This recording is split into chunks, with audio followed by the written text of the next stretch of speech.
This video is brought to you by AKSIAS. Draft resolution on climate change, వాతావరణ మార్పు గురించి. So forest అనేది ఏ లిస్ట్లో వస్తుంది స్టూడెంట్స్? ఫారెస్ట్ అనేది నేను మీకు లాస్ట్ క్లాస్లో union list, state list, concurrent list అని 3 చెప్పాను, అవునా కదా? So forest comes under which list? A list? Concurrent list. Okay, so మనం ఇప్పుడు ఈ ఎన్విరాన్మెంట్, వాతావరణం గురించి అసలు ఏం జరిగింది, యుఎన్ సెక్యూరిటీ కౌన్సిల్ ఏమన్నది, దానికి ఇండియా పాయింట్ ఆఫ్ ఏంది, ఫస్ట్ నేను మీకు ఒక నరేషన్ ఎక్స్ప్లెయిన్ చేస్తాను. ఇది మీకు గ్రూప్ 1 పాయింట్ ఆఫ్ వ్యూలో ఎక్కడ ఇంపార్టెంట్ అంటే, మీకు ఎన్విరాన్మెంట్ అనేది ఒక టాపిక్ ఉంది కదా గ్రూప్ 1లో. ఎన్విరాన్మెంట్ అనేది ఉంది కదా, ఏ పేపర్లో ఉంది మీకు ఎన్విరాన్మెంట్? ఏపీఎస్సీ వాళ్ళకి ఏ పేపర్లో ఉంది ఎన్విరాన్మెంట్? ఐడియా ఉందా? సిలబస్ పైన మీకు ఐడియా ఉందా? డిజాస్టర్ మేనేజ్మెంట్లో ఉంది. ఏ paper?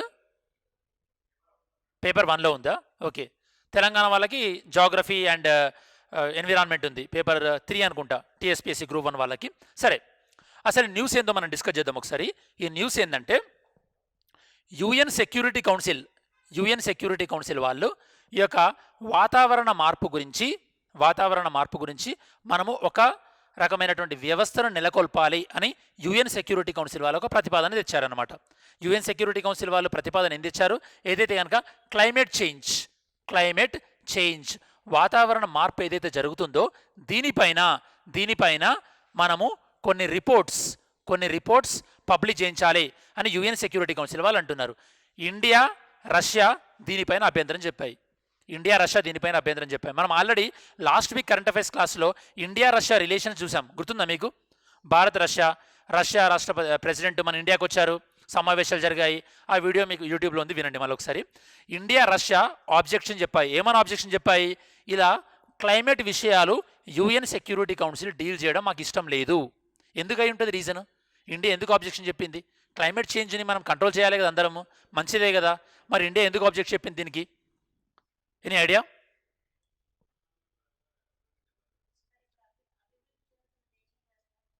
Okay, very good. So జాగ్రత్త వినండి. ఇండియా చెప్పింది మనం క్లైమేట్ చేంజ్కి వ్యతిరేకంగా, అంటే వాతావరణాన్ని మనం రక్షించుకోవడానికి మనం పోరాడడం ఏదైతే ఉందో దానికి వ్యతిరేకం చెప్పాలి ఇండియా. భారతదేశం వ్యతిరేకించింది ఏంటంటే, ఈ ఇష్యూని యుఎన్ సెక్యూరిటీ కౌన్సిల్ ఎట్లా డీల్ చేస్తుంది అని చెప్పేసి. ఎందుకు యుఎన్ సెక్యూరిటీ కౌన్సిల్ డీల్ చేయకూడదు?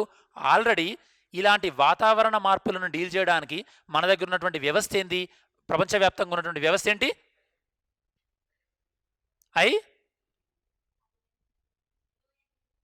యుఎన్డిపి కాదు, United nation framework convention on climate change, UNFCCC. Very very important. Okay, United nations framework convention on climate change. United nation framework convention on climate change అంటే ఇలాంటి వ్యవస్థ already మన దగ్గర ఉంది. UNFCCC అనేటువంటి వ్యవస్థ ఆల్రెడీ ఉంది మన దగ్గర. జాగ్రత్త గుర్తుపెట్టుకోండి. ఈ UNFCCC ఏదైతే వ్యవస్థ ఉందో ఇందులో ఉన్నటువంటి సభ్యత్వ దేశాల సంఖ్య ఆల్మోస్ట్ ఆల్ 100 ఎబోనే. అంటే అన్ని దేశాలకి కూడా ఈ యొక్క UNFCCCలో ప్రాతినిధ్యం ఉంది. జాగ్రత్త వినండి.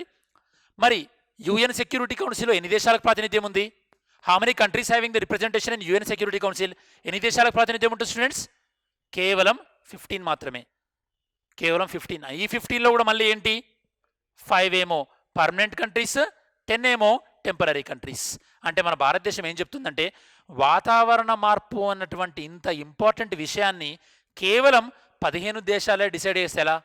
ఆల్రెడీ దీన్ని డిసైడ్ చేయడానికి ప్రపంచంలో ఉన్నటువంటి అభివృద్ధి చెందుతున్నా, అభివృద్ధి చెందినా, అభివృద్ధి చెందని దేశాల గ్రూప్ ఏదైతే ఉందో UNFCCC, ఈ గ్రూప్ ఉన్నప్పుడు మళ్ళీ ఈ గ్రూప్ ఎందుకు? ఇందులో ఏది ఎక్కువ ప్రజాస్వామికంగా అనిపిస్తుంది మీకు? UNSCయా లేకపోతే UNFCCCయా? UNFCCC ఇదే కదా ప్రజాస్వామికంగా ఉంది. ఇది మన భారతదేశం యొక్క ప్రధానమైనటువంటి అభ్యంతరం. ఇప్పుడు అర్థమైంది మీకు? మన భారతదేశం వాతావరణ మార్పు పైన వ్యతిరేకంగా పోరాడడాన్ని అభ్యంతరం చెప్పట్లేదు.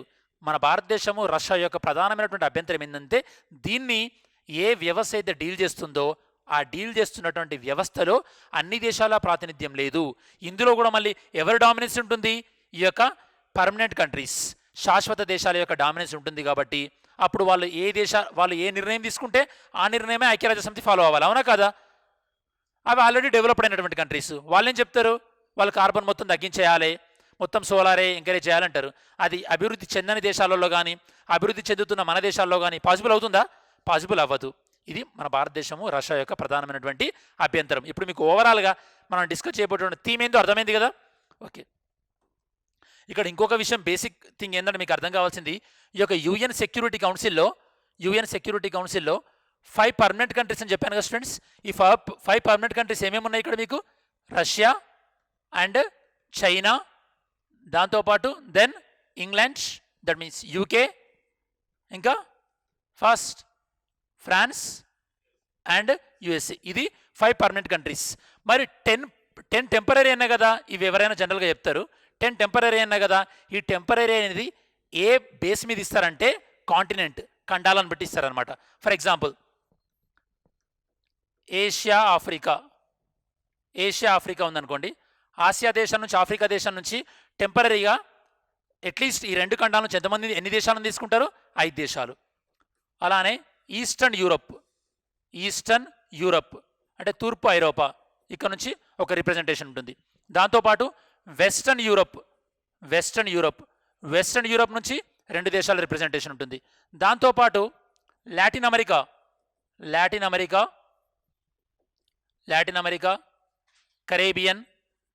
కరేబియన్ దీవులు, వీటి నుంచి 2 దేశాల రిప్రజెంటేషన్ ఉంటుంది. అంటే ఐక్యరాజ్య సమితి భద్రతా మండలిలో టెంపరీ కంట్రీస్ ఏవైతే ఉంటాయో ఆ టెంపరీ కంట్రీస్ కూడా అన్ని ఖండాల నుంచి ప్రాతినిధ్యం ఉంటుంది. మరి టెంపరీ కంట్రీస్ ఎన్ని సంవత్సరాల వీళ్ళ యొక్క డ్యూరేషన్? ఒకసారి ఐక్యరాజ్య సమితి భద్రతా మండలి యుఎన్ సెక్యూరిటీ కౌన్సిల్లో టెంపరీ కంట్రీగా సభ్యత్వం వస్తే ఎన్ని సంవత్సరాలు ఉంటారు ఇందులో? How many years? 2 ఇయర్స్ ఉంటున్నారు. Okay, very very important. 2 years. వీళ్ళు మాత్రం 5 కంట్రీస్. ఇంకా మీకు ఈజీ గుర్తుపెట్టుకోవాలంటే ఈ 5 దేశాలు ఏవైతే ఉన్నాయో ఇందులో ఒక చైనాని తీసేస్తే మిగతా 4 దేశాలు కూడా వరల్డ్ వార్ 2 రెండో ప్రపంచ యుద్ధం జరిగింది కదా, రెండో ప్రపంచ యుద్ధంలో గెలిచినటువంటి దేశాలు ఇవన్నీ కూడా. Very very important. Are we clear about this? So ఇది మీకు ఇప్పుడు యుఎన్ సెక్యూరిటీ కౌన్సిల్ గురించి ఇన్ఫర్మేషన్ చెప్పాను.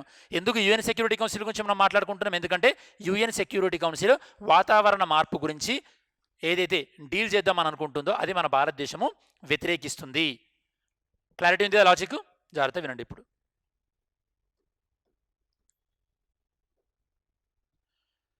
So India and Russia opposed the UN security council resolution on climate change. అంటే వాతావరణ మార్పుని నియంత్రిద్దామని చెప్పేసి ఏదైతే కనుక యుఎన్ సెక్యూరిటీ కౌన్సిల్ నిర్ణయం తీసుకుందో దాన్ని భారతదేశము రష్యా వ్యతిరేకిస్తున్నాయి. రీజన్ ఆల్రెడీ చెప్పాను, నోట్ చెక్ చేద్దాం ఒకసారి. మరి ఈ రిజల్యూషన్, ఈ తీర్మానాన్ని స్పాన్సర్ చేసింది, దీన్ని సపోర్ట్ చేసింది ఎవరంటే కంట్రీస్ ఐర్లాండ్, నైజర్ అనేది ఆఫ్రికాలో ఉంటుంది స్టూడెంట్స్, ఐర్లాండ్ అనేది యూరోప్లో ఉంటుంది. ఓకే, యూకేలో as a part of Great Britain, Ireland అనేది as a part of UK United Kingdom. రీసెంట్గా ఐర్లాండ్ దగ్గరలో ఉన్నటువంటి స్కాట్లాండ్లో కాప్ సమ్మిట్ జరిగింది, కాన్ఫరెన్స్ ఆఫ్ పార్టీస్. ఎన్నవ edition? 26th edition of COP recently held, conference of parties. Next, మరి తీర్మానాన్ని propose చేసింది ఎవరు? జర్మనీ ప్రపోజ్ చేసింది. ఈ విధంగా యుఎన్ సెక్యూరిటీ కౌన్సిల్ అనేది వాతావరణ మార్పు గురించి డీల్ చేయాలని జర్మనీ ప్రపోజ్ చేసింది. ఏ సమావేశంలో? యుఎన్ సెక్యూరిటీ కౌన్సిల్ యొక్క 2020 సమావేశంలో జర్మనీ దీన్ని ప్రపోజ్ చేయడం జరిగింది. దాంతోపాటు దీన్ని సపోర్ట్ చేసినటువంటి దేశాలు ఎంత? 113 యుఎన్ మెంబర్ కంట్రీస్ సపోర్ట్ చేశాయి ఈ ప్రపోజల్ని అవుట్ ఆఫ్ 193. దీన్ని వ్యతిరేకిస్తున్నటువంటి కంట్రీస్ ఏంటంటే పవర్ఫుల్ కంట్రీస్ అయినటువంటి ఇండియా కానీ రష్యా కానీ. ఎందుకంటే 113 దేశాలు సపోర్ట్ చేస్తున్నాయి కదా మీరు అనుకోవచ్చు. కాకపోతే 113 దేశాలు ఏవై ఉంటాయి? చాలా చిన్న దేశాలు అయి ఉంటాయి, అవునా కదా? Sir no. సో అవి దే ఆర్ ఆబ్వియస్గా అమెరికానో లేకపోతే జర్మనీయో చెప్తే వాళ్ళు సపోర్ట్ చేస్తారు. Then UN security council members ఇప్పుడు 15 చెప్పాను కదా మీకు, 5 పర్మనెంట్ అండ్ 10 టెంపరీ అని చెప్పాను కదా. ఈ 15లో కూడా 12 దేశాలు ఈ యొక్క ప్రపోజల్ని సపోర్ట్ చేస్తున్నాయి. బట్ స్ట్రాంగ్గా అపోజ్ చేస్తుంది ఏంటంటే రష్యా పర్మనెంట్ కంట్రీ, దాంతోపాటు ఇండియా, ఇవి స్ట్రాంగ్గా అపోజ్ చేస్తున్నాయి.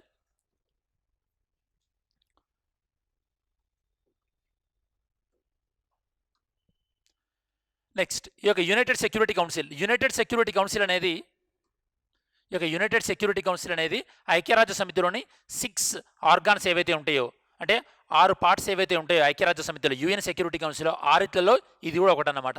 ప్రస్తుతానికి 6 కాదు 5 మాత్రమే ఫంక్షనల్ ఐక్యరాజ్య సమితిలో. What are those 5? UN security కౌన్సిల్లో యుఎన్ఓ ఐక్యరాజ్య సమితిలో ప్రస్తుతం ఫంక్షనల్గా ఉన్నటువంటి ఏంటి? First one UN general assembly, second one UN secretariat, third one UN education and social council, దాంతోపాటు యుఎన్ సెక్యూరిటీ కౌన్సిల్ ఇప్పుడు ఏదైతే కనుక మనం డిస్కస్ చేస్తున్నామో, దాంతోపాటు ఇంటర్నేషనల్ కోర్ట్ ఆఫ్ జస్టిస్. ఇవి 5 కూడా ఐక్యరాజ్య సమితిలో ఉన్నటువంటి important organs of the UNO. ఈ 5 బాగా గుర్తుపెట్టుకోండి స్టూడెంట్స్. ఈ 4 ఏవైతే ఉన్నాయో, ఈ 4 కూడా హెడ్ క్వార్టర్ వచ్చేసేసి న్యూయార్క్లో ఉంటుంది. ఈ 4 యొక్క హెడ్ క్వార్టర్ కూడా న్యూయార్క్లో ఉంటుంది. ఈ ఐసీజే యొక్క హెడ్ క్వార్టర్ ఏమో ద హేగ్లో ఉంటుంది స్టూడెంట్స్. ద హేగ్ ఏ కంట్రీలో ఉంది? నెదర్లాండ్స్. నెదర్లాండ్స్లో ఉంటుంది. ఈ ఐసీజే అనేది మన ఇండియన్ యొక్క కుల్భూషణ్ జాదవ్ పాకిస్తాన్లో క్యాప్చర్ అయినప్పుడు అతన్ని ఇంటర్నేషనల్ కోర్ట్ ఆఫ్ జస్టిస్కి, అంతర్జాతీయ న్యాయస్థానంలో ప్రవేశపెట్టడం జరిగింది. అప్పుడు న్యూస్లో చాలాసార్లు వచ్చింది.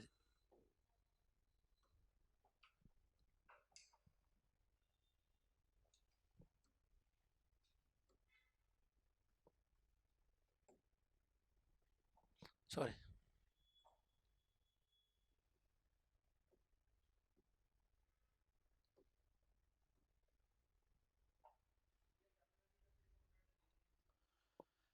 రీసెంట్ ఇందాక మీకు చెప్పినట్టు వరల్డ్ వార్ 2లో ఏవైతే కంట్రీస్ ఉన్నాయో విన్నింగ్ కంట్రీస్, ఆ 4 కంట్రీస్ ఉన్న తర్వాత ఇండియాకి చైనా రష్యాకి ఎప్పుడైతే కనుక ప్రాబ్లం ఏర్పడ్డప్పుడు అమెరికన్ ప్రెసిడెంట్ రిచర్డ్ నిక్సన్ ఉంటుండే 1971లో. రష్యా ఎవరికి ఎనిమి? అప్పుడు ఎనిమి అంటే కోల్డ్ వార్, రష్యా యుఎస్ఏకి ఎనిమి. చైనాకి రష్యాకి మధ్యలో ప్రాబ్లం ఉంది. అప్పుడు చైనాని మంచిగా చేసుకోవాలని చెప్పేసి చైనా కూడా ఇచ్చారు మెంబర్షిప్. ఇండియాకి ఇవ్వకపోవడానికి, చైనాకి ఇవ్వడానికి రీజన్ ఏం లేదు. ఇండియా కూడా ఇప్పుడు పసిఫిక్ ఓషన్లో కానీ, ఇండియన్ ఓషన్లో కానీ important partner in terms of security, in terms of trade. కాబట్టి ఇండియా కూడా మాకు కూడా యుఎన్ సెక్యూరిటీ కౌన్సిల్లో మెంబర్షిప్ కావాలని చెప్పేసి జర్మనీతో పాటు Germany, Brazil and South Africa, these countries are demanding. ఇలా డిమాండ్ చేయడానికి వాళ్ళు G4 అనే గ్రూప్ కూడా ఏర్పాటు చేసుకున్నారు.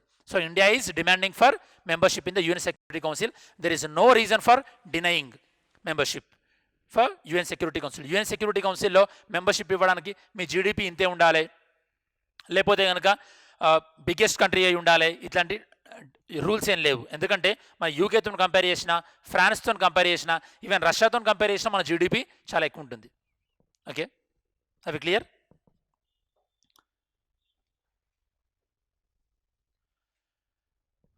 సో యుఎన్ సెక్యూరిటీ కౌన్సిల్ అనేది యుఎన్ఓ యొక్క ఇంపార్టెంట్ ఆర్గాన్స్ ఏవైతే నేను రాశానో 5 యుఎన్ సెక్యూరిటీ కౌన్సిల్ కూడా ఒకటి. మరి యుఎన్ సెక్యూరిటీ కౌన్సిల్ ఐక్యరాజ్య సమితి భద్రతా మండలి, దీని యొక్క ప్రధానమైనటువంటి విధి ఏంది స్టూడెంట్స్? దీని యొక్క ప్రధానమైనటువంటి విధి ఏంది అంటే ప్రపంచవ్యాప్తంగా ఉన్నటువంటి భద్రతాపరమైనటువంటి విషయాలు డిస్కస్ చేస్తుంది. ఫర్ ఎగ్జాంపుల్, మన భారతదేశంలో పుల్వామా దాడి జరిగింది కదా, పుల్వామా అటాక్ వెనకాల ఉన్నటువంటి జైషే మొహమ్మద్ టెర్రరిస్ట్ ఆర్గనైజేషన్ ఉంది కదా, ఆ టెర్రరిస్ట్ ఆర్గనైజేషన్ని బ్యాన్ చేయాలి అని తీర్మానం తీసుకొచ్చినప్పుడు దాన్ని పాస్ చేసింది ఎవరు?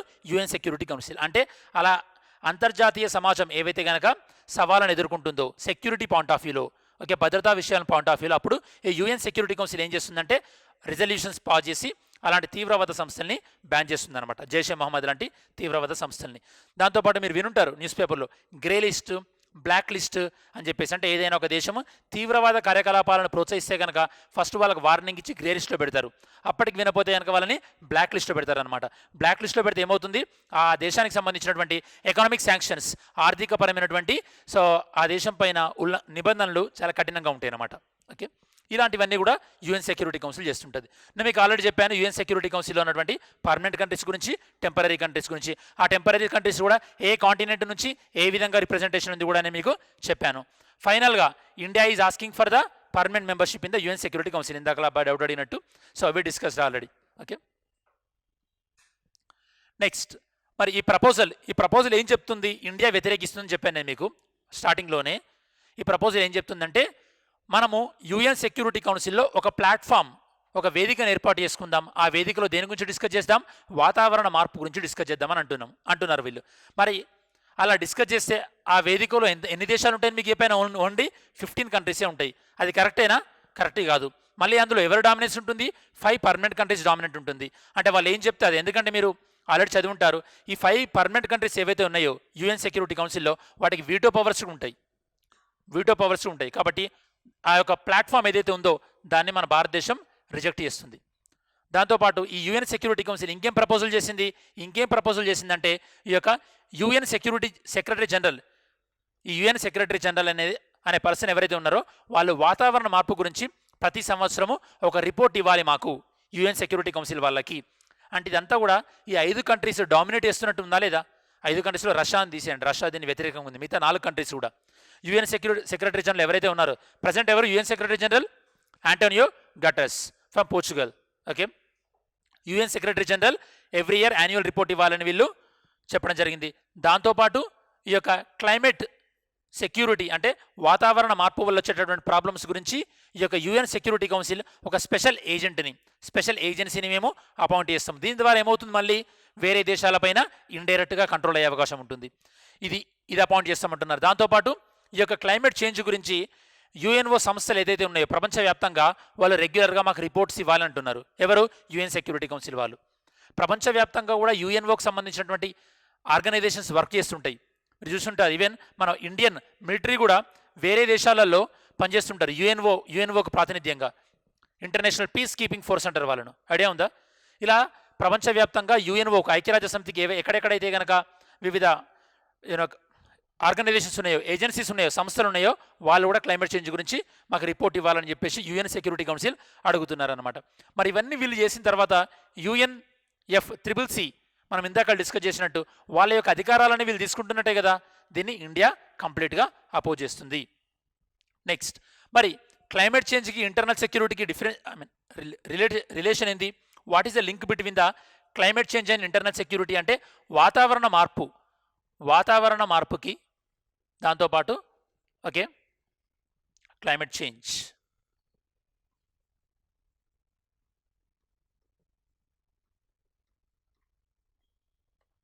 వాతావరణ మార్పుకి ఇంటర్నల్ సెక్యూరిటీ, అంతర్గత భద్రత.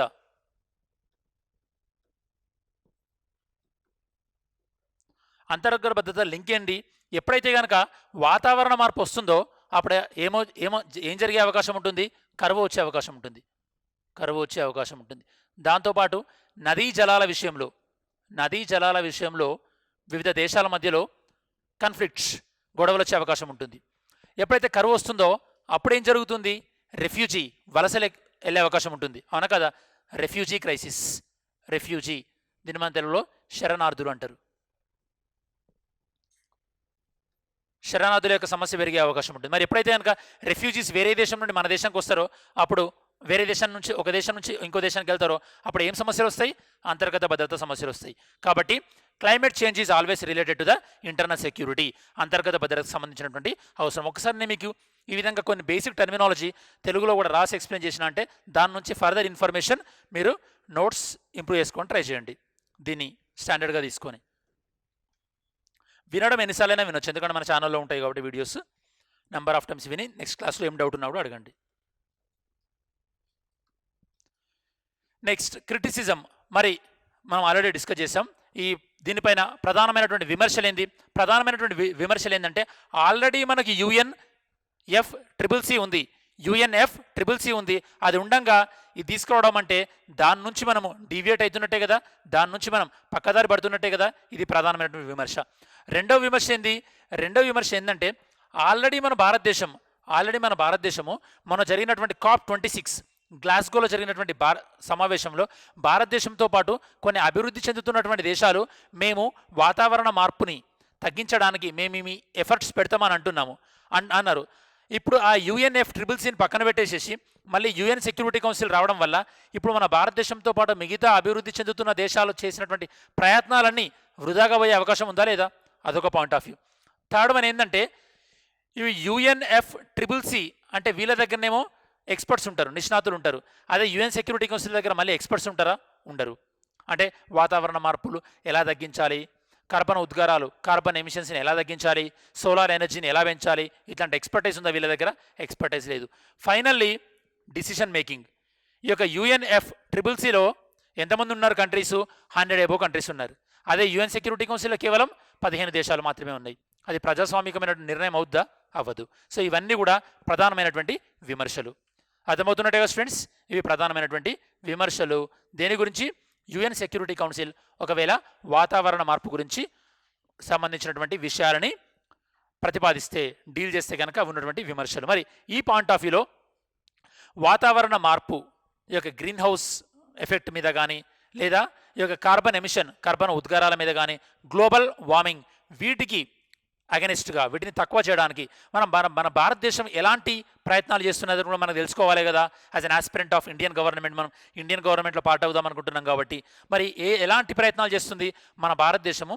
ఈ యొక్క నాన్ ఫాసిల్ ఎనర్జీ అంటే శిలాజేతర అంటే శిలాజాల నుంచి కాకుండా వేరే రూపంలో వచ్చేటటువంటి ఎనర్జీ నాన్ ఫాసిల్. శిలాజాలు అంటే కనుక మీకు పెట్రోల్, డీజిల్ ఇలాంటివి. నాన్ ఫాసిల్ ఎనర్జీ మనం 2030 వరకు ఎన్ని గిగావాట్లు ఉత్పత్తి చేయాలనుకుంటున్నాం? 500 gigawatts. 500 gigawatts electricity non fossil అంటే శిలాజేతర ఇంధనం. అందులో ఇంక్లూడ్ అయ్యేది ఏంటి? Tidal energy, solar energy, okay, ఇలాంటివి అనమాట. హైడ్రో ఎలక్ట్రిసిటీ ఎనర్జీ, ఇవన్నీ. దాంతోపాటు మన భారతదేశం యొక్క ఎనర్జీ రిక్వైర్మెంట్స్ అంటే మనకి కరెంటు ఇలాంటివి ఎంత అవసరం ఉంటాయో, ఇందులో 50% మనకు అవసరమైనటువంటి మొత్తం ఎలక్ట్రిసిటీలో కానీ, ఎనర్జీ కానీ, శక్తి అవసరాల దృష్ట్యా 50% మనం రెన్యూవబుల్ ఎనర్జీ నుంచే సాధించాలని టార్గెట్ ఎప్పటి వరకు పెట్టుకున్నాం? 2030 అంటే మన భారతదేశంలో ఎంతైతే ఎనర్జీ అవసరం ఉంటుందో, లైక్ పెట్రోల్, డీజిల్, ఎలక్ట్రిసిటీ, ఇవన్నిటిల్లో కూడా రెన్యూవబుల్ ఎనర్జీ అంటే పునరుత్పాదక ఇంధనాల నుంచి వచ్చేటటువంటి ఎనర్జీ ఎంత శాతం ఉండాలి? 50% ఉండాలి. అంటే ఒక సగటున వ్యక్తి ఒక 100 వాట్ల ఎలక్ట్రిసిటీ వాడితే 50 వాట్స్ బొగ్గు నుంచి వచ్చినా ఇంకొక 50 వాట్ సోలార్ కానీ వేరే పునరుత్పాదక ఇంధనాల నుంచి వచ్చిందై ఉండాలి. ఇదొక టార్గెట్స్. దాంతోపాటు కర్బన ఉద్గారాలు, కార్బన్ ఎమిషన్స్, ఇవి కూడా తగ్గించాలని 2030 వరకు 1 బిలియన్ టన్నుల అంటే ఇప్పుడు ఎంతైతే విడుదల చేస్తున్నామో మనము, ఇప్పుడు రిలీజ్ అయ్యే దాంట్లలో 1 బిలియన్ టన్ను తగ్గించాలి కార్బన్ ఉద్గారాలు, కార్బన్ ఎమిషన్స్. కార్బన్ ఎమిషన్స్ని తగ్గిస్తే ఏమవుతుంది? గ్లోబల్ వార్మింగ్ అనేది తగ్గుతుంది. ఓకే, ఇదొకటి. దాంతోపాటు 2070 కల్లా net zero level. Net zero అంటే ఏంటి స్టూడెంట్స్? మన ఐడియా ఉందా? నెట్ జీరో లెవెల్ అంటే ఏంది? 2070 వరకల్లా మనం నెట్ జీరోని అచీవ్ చేయాలని టార్గెట్ పెట్టుకున్నాం. What is the meaning of net zero? Net zero అంటే మనం ఎంతైతే కార్బన్ని రిలీజ్ చేస్తున్నామో అంత కార్బన్ని మనం గ్రహించే విధంగా దీన్ని మనం నెట్ జీరో అంటాం.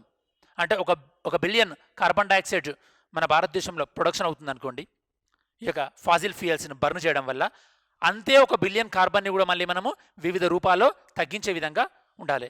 దీనివల్ల ఏమవుతుంది? అడిషనల్గా కార్బన్ డైఆక్సైడ్ విడుదల అవుద్దా? అవ్వదు. దీన్ని మనం నెట్ జీరో లెవెల్ అంటాం అనమాట.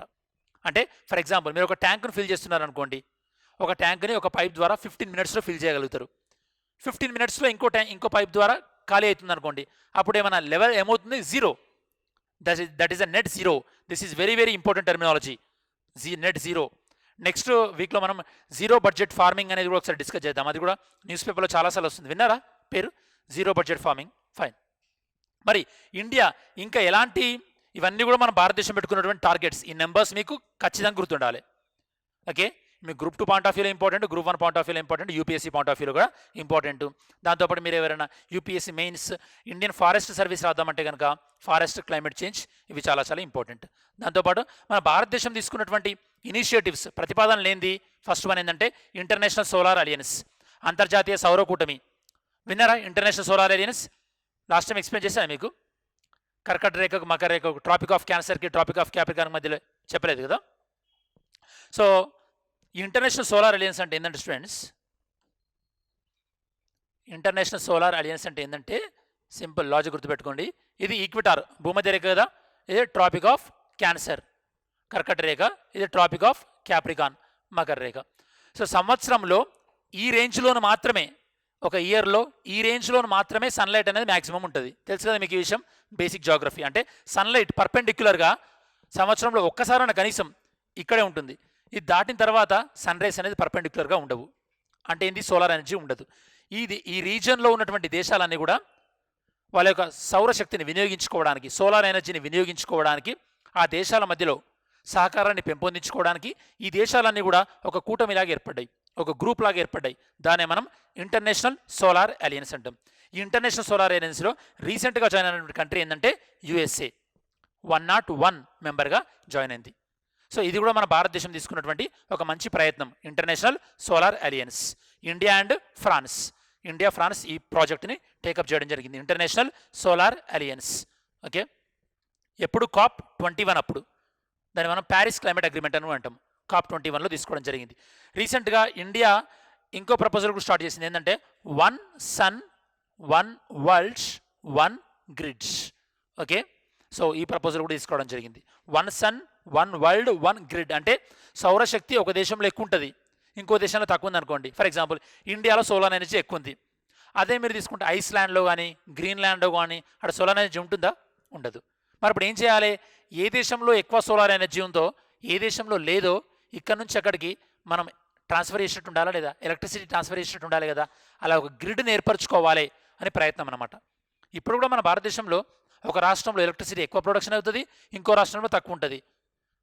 ఎక్కువ ప్రొడక్షన్ అయినటువంటి రాష్ట్రం నుండి తక్కువ ప్రొడక్షన్ అయినటువంటి రాష్ట్రానికి ఎలక్ట్రిసిటీని మనం ట్రాన్స్ఫర్ చేసుకుంటాం. దాన్ని మనం గ్రిడ్ అంటాం, గ్రిడ్ వ్యవస్థ. North grid power, south grid, మీరు వినుంటారు ఈ వర్డ్స్. ఓకే, ఇది ఒక ప్రపోజల్.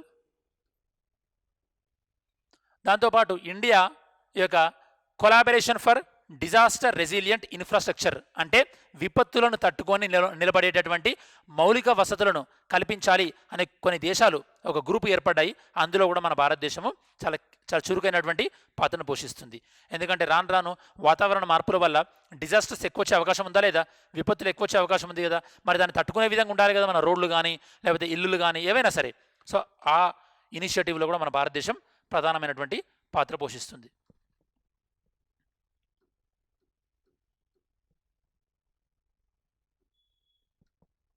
సో ఇప్పటివరకు మనం డిస్కస్ చేసిన న్యూస్ అండ్ స్టూడెంట్స్, ఇప్పటివరకు మనం డిస్కస్ చేసింది ఏంటంటే యుఎన్ సెక్యూరిటీ కౌన్సిల్ ప్రతిపాదిస్తున్నటువంటి వాతావరణ మార్పు విషయం ఏదైతే ఉందో నియంత్రణ, దాన్ని మన భారతదేశం వ్యతిరేకిస్తుంది. దాంతోపాటు ఎన్ని దేశాలు సపోర్ట్ చేస్తున్నాయి, దాంతోపాటు యుఎన్ సెక్యూరిటీ కౌన్సిల్ ఏ విధంగా ఏర్పడ్డది, యుఎన్ఓలో ఉన్నటువంటి ప్రధానమైనటువంటి భాగాలైంది, దాంతోపాటు యుఎన్ సెక్యూరిటీ కౌన్సిల్లో ఉన్నటువంటి permanent countries, temporary countries discuss చేశాం. దాంతోపాటు ఈ యొక్క డ్రాఫ్ట్ రిజల్యూషన్ ఏం చెప్తుంది, దాంతోపాటు ఈ డ్రాఫ్ట్ రిజల్యూషన్ పైన ఉన్నటువంటి అభ్యంతరాలు ఏంటి, దాంతోపాటు ఈ యొక్క భారతదేశం వాతావరణ మార్పుని కట్టడి చేయడానికి ఎలాంటి ప్రయత్నాలు తీసుకుంటుంది అని మనం. This video is brought to you by AKSIAS.